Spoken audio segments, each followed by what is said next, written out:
Вот это да, это что, это я сегодня с Пикачу, что ли, буду? Итак, друзья, всем привет! Как всегда, с вами я, Шеф, а это значит, вы на Ивлев Шеф Channel. А это мой маленький красивый Пикачу. Это Маруська. Как дела?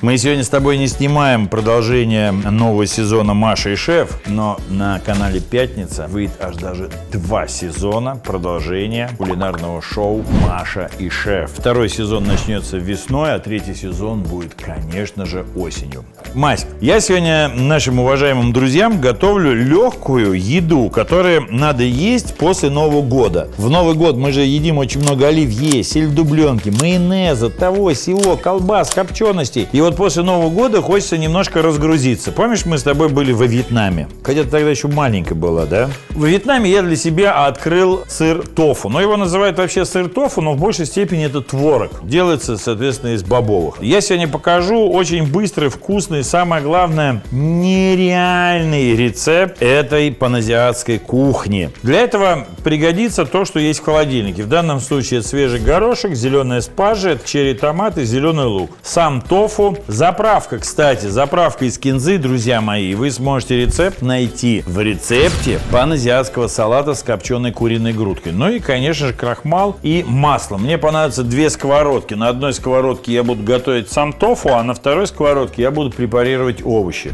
Да?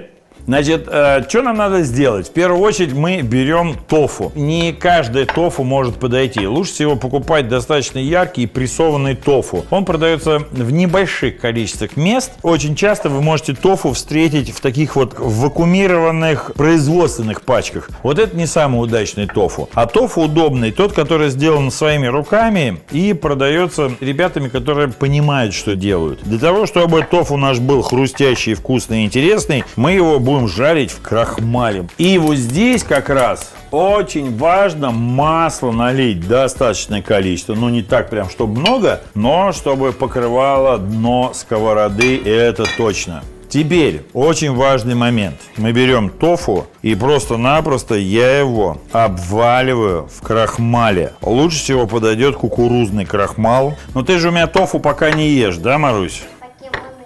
Покемоны не едят тофу? Эх.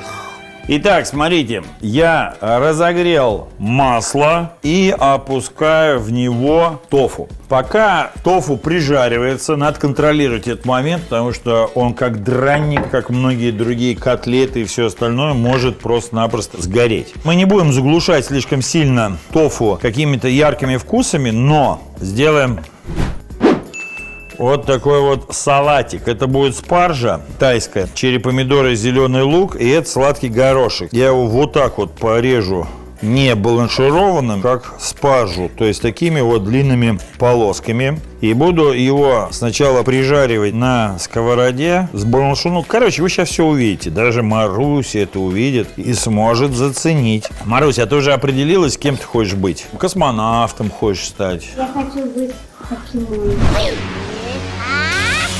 Покемоном, все понятно. Пойдемте к плите.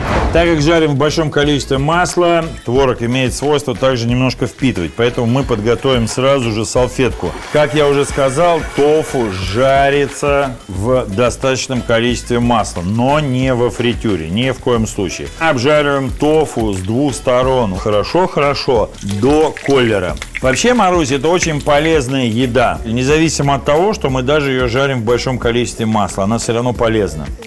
Угу. Энергетическая ценность тофу сравни с большим куском мяса. Вот ты что бы съела бы, кусок мяса или жареный тофу? Кусок мяса. Я почему-то так и думал, что она ответит. Но это нормально. Кусок говядины.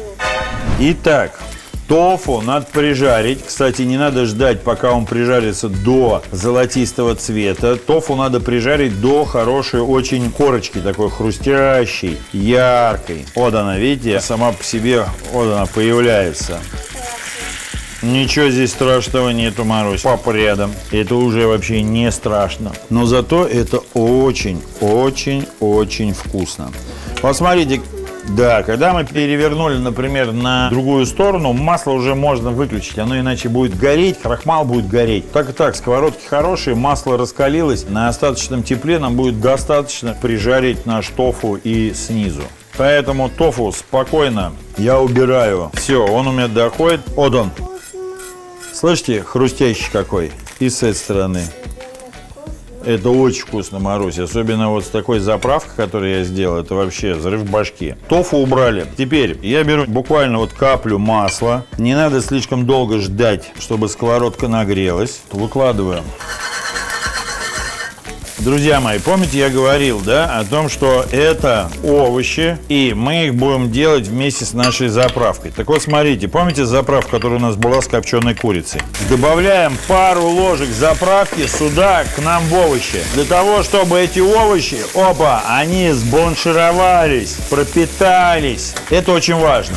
Не надо их отваривать. Здесь сейчас масло, вода, мед и все то, что было в этой заправке изначально. Здесь все сейчас эти овощи мои приготовят.